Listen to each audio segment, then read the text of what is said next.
नमस्कार, खबरों की खबर में आपका स्वागत है। राहुल गांधी बहुत मेहनती व्यक्ति हैं और मेहनत करते हैं, हर जगह पर वो मेहनत करते हुए नज़र आते हैं। लेकिन दिक्कत यही है कि उनकी मेहनत जो है वो गलत दिशा में चली जाती है। जब भी वो अति सक्रिय होते हैं तो वो फंस जाते हैं और बुरी तरह से फंस जाते हैं।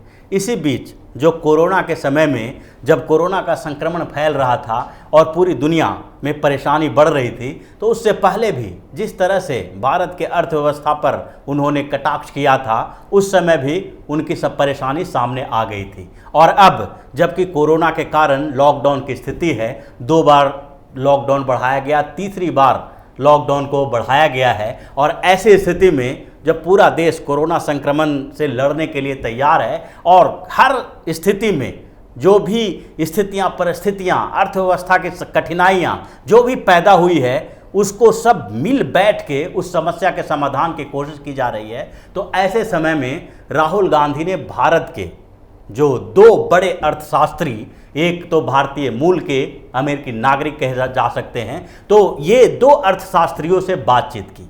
पहले उन्होंने भारत के रिजर्व बैंक के पूर्व गवर्नर रघुराम राजन से बात की और उसके बाद अभिजीत बनर्जी से बात की, जिनको अर्थशास्त्र का नोबेल पुरस्कार मिल चुका है। सबसे पहले बात करते हैं कि इन दोनों से बात करने के समय राहुल गांधी के दिमाग में चल क्या रहा था। इन दोनों से बात करते हुए राहुल गांधी अपने ही जाल में फंस गए। चूंकि राहुल गांधी नेता हैं, कांग्रेस के भावी प्रधानमंत्री के उम्मीदवार हैं और पूर्व अध्यक्ष हैं और फिर से अध्यक्ष बनने की दौड़ में शामिल हैं। ये तो तय है कि सोनिया गांधी के बाद फिर से राहुल गांधी को ही अध्यक्ष बनाया जाएगा। अगर राहुल गांधी के बदले किसी और को अध्यक्ष बनाने की बात होती, अगर कांग्रेस के नेताओं के दिमाग में ये बात भी चलती होती, तो सोनिया गांधी को फिर से अंतरिम अध्यक्ष नहीं बनाया जाता, बल्कि राहुल गांधी के बदले किसी और नेता को अध्यक्ष बनाया जाता। तो ये जो कांग्रेस के अध्यक्ष बनने के दौड़ में राहुल गांधी चल रहे हैं, तो उन्होंने एक राजनीतिक फायदे के लिए ही रघुराम राजन और अभिजीत बनर्जी से बात की। अभिजीत बनर्जी से उन्होंने जब बात की तो उनको जो जिन मुद्दों पे बात करनी थी और जो उनके फायदे की बात थी, वो उल्टी पड़ गई। आखिरकार उनको चाहिए था कि अभिजीत बनर्जी जो अभी की व्यवस्था है और अभी की जो योजनाएं चल रही है, उसकी बुराई करें और मोदी सरकार की सारी योजनाओं की धज्जियां उड़ा दें, मोदी सरकार की नीतियों की धज्जियां उड़ा दें कि ये कोरोना के समय में गरीबों के साथ जिस तरह से बिहेव किया जा रहा है, जैसा सरकार की नीति से गरीबों और मजदूरों, उसके साथ साथ किसानों को जो परेशानी हो रही है, उसके बारे में अभिजीत बनर्जी कुछ ऐसी बातें करें जिससे कि कांग्रेस को उसका फायदा मिले और इसको बढ़ा चढ़ाकर पेश किया जा सके। लेकिन हो गया उसका उल्टा। अभिजीत बनर्जी से जब उन्होंने बात की तो उसमें सामने निकल कर क्या आया, अगर इसको देखेंगे तो ये पता चलेगा कि अभिजीत बनर्जी ने एक तरह से कांग्रेस की बखिया उगेड़ दी और मोदी सरकार की योजनाओं को ही अच्छा बता दिया, मोदी सरकार की नीतियों की सराहना कर दी। उन्होंने कहा कि अभी के समय में जो इकोनॉमिक क्राइसिस है, ऐसे समय में सबसे ज़रूरी है कि लोगों को भरोसा होना चाहिए कि उनके पास पैसा हो, यानी कि डायरेक्ट बेनिफिट ट्रांसफ़र की बात उन्होंने की। उन्होंने कहा कि लोगों को पैसा दें ताकि उनको भरोसा हो सके अर्थव्यवस्था की स्थितियों पर, और इस बात के लिए भरोसा हो सके कि आगे जब लॉकडाउन खत्म होगा तो उनके हाथ में पैसा होगा। इसलिए उनको खरीदारी कम नहीं करनी चाहिए, यानी कि अपना खर्च उन्हें रोकना नहीं चाहिए। अगर वो खर्च रोक देंगे तो अर्थव्यवस्था की रफ्तार रुक जाएगी, खरीदारी कम हो जाएगी। जब इनका परचेजिंग पावर इनके पास रहेगा तो अर्थव्यवस्था की रफ्तार चलती रहेगी। उन्होंने कहा कि लोगों को पैसा दें, और सबसे बड़ी बात है कि डायरेक्ट बेनिफिट ट्रांसफ़र के तहत मोदी सरकार ने पैसा देने की जो व्यवस्था की है, उसी की उन्होंने सराहना कर डाली। एक तरह से जो उन्होंने डायरेक्ट नहीं बोला, और डायरेक्ट बोल भी नहीं सकते, क्योंकि अगर वो प्रत्यक्ष रूप से मोदी सरकार की सराहना करने के लायक होते या मोदी सरकार की सराहना करने वाले व्यक्ति होते, तो फिर राहुल गांधी उनका इंटरव्यू नहीं करते, राहुल गांधी उनसे चर्चा नहीं करते। उनके अलावा कई अर्थशास्त्री ऐसे हैं जो प्रत्यक्ष रूप से मोदी की सराहना कर सकते हैं, मोदी की नीतियों की बात कर सकते हैं, लेकिन राहुल गांधी उनसे बात नहीं करेंगे। उन्होंने अभिजीत बनर्जी और रघुराम राजन को चुना ही इसलिए था कि ऐसे कुछ सामने मामला आ जाए जिससे कि मोदी सरकार की आलोचना करने का मौका मिल जाए उन्हें। लेकिन इन्होंने सबसे पहले जो पैसे की बात कर दी, उसके बाद राहुल गांधी को बैकफुट पे आना पड़ा। राहुल गांधी ये समझ गए कि ये जो राशन कार्ड की बात की जा रही है, अभिजीत बनर्जी ने पहले भी कहा था कि अभी के समय में ration card, temporary ration card distribute करना चाहिए। जिन लोगों के पास राशन कार्ड नहीं है उनको टेम्पररी राशन कार्ड दें और उनके ज़रूरतों को पूरा करें। लेकिन पहले ही अगर आप कोरोना के संक्रमण के दौर में मोदी सरकार की जो घोषणाएं हैं उसको सुनेंगे, जानेंगे, तो ये पता चलेगा कि पहले ही जो इससे पहले मोदी सरकार ने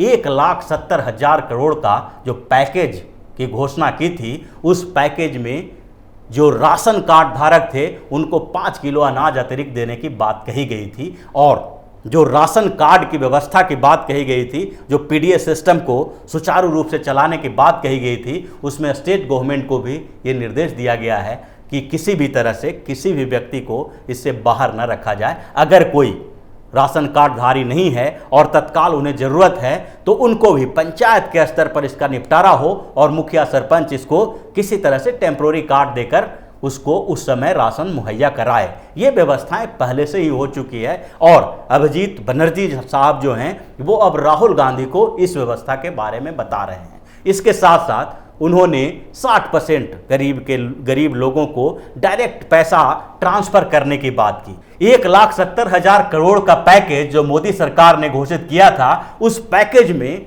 डायरेक्ट ट्रांसफर की बात की गई थी। उसमें 8 करोड़ से ज़्यादा किसान जो हैं, इसमें अभी जो छोटे किसान और मंझोले किसान हैं, उन लोगों के खाते में 2,000 रुपये का किस्त देने की बात की गई थी। जो किसान प्रधानमंत्री किसान समृद्धि योजना के तहत जो दिया जाता है, किसानों को 6,000 रुपया साल में 2-2 हज़ार की 3 किस्त दी जाती है, उसकी एक किस्त देने की घोषणा उस समय की गई थी। यानी कि 8 करोड़ से ज़्यादा किसानों को उसका प्रत्यक्ष लाभ मिलने वाला है। 2,000 रुपया उनके अकाउंट में चला जाएगा। उसके बाद अभिजीत बनर्जी के साथ साथ रघुराम राजन से जब राहुल गांधी ने बात की तो उस समय भी रघुराम राजन से ऐसे ऐसे प्रश्न किए जिसका कोई सिर पैर नहीं था। रघुराम राजन आरबीआई के पूर्व गवर्नर हैं, साथ साथ बड़े अर्थशास्त्री माने जाते हैं, लेकिन वो कोई वैज्ञानिक नहीं हैं, कोई पॉलिटिकल एनालिस्ट नहीं हैं और न ही कोई वैसे आंकड़ों के विशेषज्ञ हैं जिनसे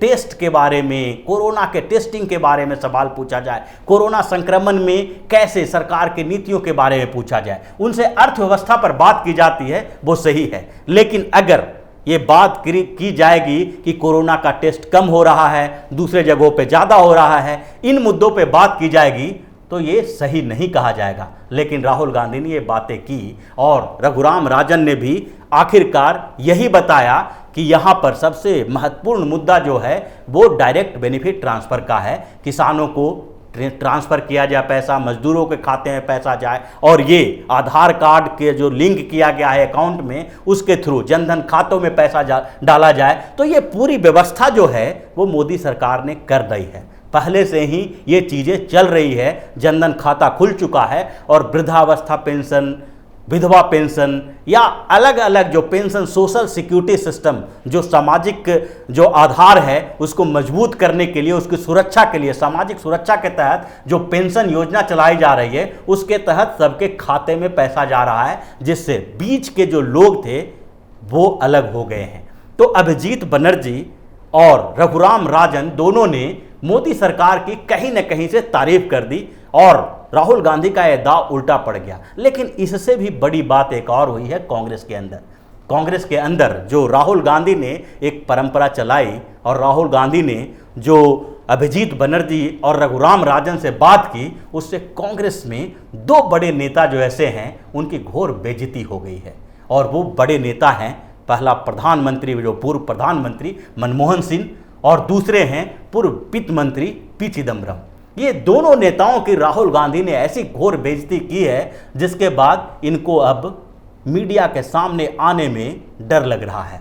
पूर्व प्रधानमंत्री मनमोहन सिंह एक बड़े अर्थशास्त्री हैं और इनको जो राजनीति में लाया गया था वो उसका आधार ही यही था। जब ये पहले वित्त मंत्री बने थे तो इनका काम यही था कि अर्थव्यवस्था को पटरी पे लाना, और उस समय इन्होंने मतलब जो ओपन पॉलिसी अपनाई थी, खुली अर्थव्यवस्था की नीति अपनाई थी, उसके बाद धीरे धीरे ये जो पूरा भारत का जो सिस्टम था वो बदल गया और वो वित्त मंत्री बाद में प्रधानमंत्री तक पहुंचे। इनकी अर्थव्यवस्था पर अच्छी पकड़ है और अर्थशास्त्री माने जाते हैं, बड़े अर्थशास्त्री हैं, रिजर्व बैंक के गवर्नर भी रह चुके हैं। ऐसे में एक बड़े अर्थशास्त्री जो उनकी पार्टी में पहले से हैं, जो पहले से सलाह दे रहे हैं कि भारतीय अर्थव्यवस्था किस दौर से गुजर रही है और उसको इस संकट से निपटने के लिए, उसको इस संकट से बाहर निकलने के लिए क्या क्या किया जाना चाहिए, उनके बदले राहुल गांधी दो ऐसे बाहरी व्यक्ति पर निर्भर होने की कोशिश में लगे हुए हैं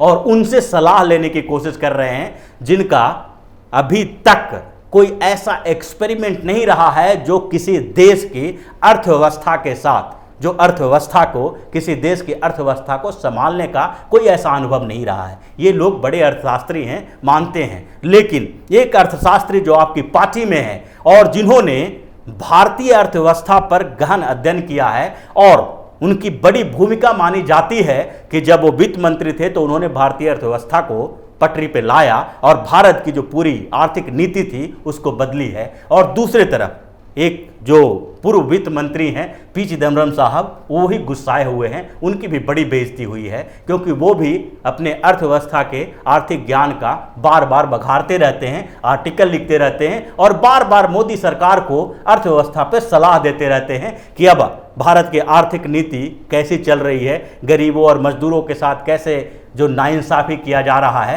तो उनकी इन दोनों बड़े नेताओं से सलाह लेने के बदले, इन दोनों बड़े नेताओं के साथ चर्चा करके, एक प्रत्यक्ष चर्चा करके अर्थव्यवस्था पे एक ऐसे मॉडल लाने के बदले उन्होंने दो बाहरी लोगों को चुना। उसके पीछे मकसद सिर्फ एक था कि अगर पार्टी के दो बड़े नेताओं से, यानी कि अर्थशास्त्र के जानकार से अगर बात करेंगे तो मीडिया में फुटेज नहीं मिलेगी और न ही इस बात का ध्यान रहेगा कि ये जो पार्टी के नेता हैं, अगर ये हर बार जो पहले से भी मोदी सरकार की आलोचना कर रहे हैं और उनके चर्चा के दौरान भी अगर आलोचना करते हैं तो उनका इंपॉर्टेंस उतना नहीं रहेगा जो कि पार्टी से संबंधित न रहने वाले दो अर्थशास्त्रियों के साथ बातचीत से निकल के आएगा। लेकिन इनके बाद भी राहुल गांधी का पूरा दांव उल्टा पड़ गया और इन दो अर्थशास्त्रियों ने जिस तरह की नीतियों की बात की वो पहले से ही प्रधानमंत्री नरेंद्र मोदी ने इम्प्लीमेंट कर रखा है। तो इसी के कारण राहुल गांधी अब बुरी तरह से फंस गए हैं। कांग्रेस में भी कम से कम जो दो चार बड़े नेता हैं वो भी राहुल गांधी की आलोचना में लगे हैं, भले ही दबे जुबान से आलोचना की जा रही है। और आगे जिस राजनीतिक उद्देश्य से उन्होंने इंटरव्यू किया था वो भी पूरी तरह से विफल होता नजर आ रहा है। तो इसी तरह की खबरों के साथ फिर से हाजिर होंगे, तब तक के लिए बने रहिए हमारे साथ और देते रहिए हमें सहयोग ताकि इसी तरह की खबर हम आपके लिए लाते रहें। धन्यवाद।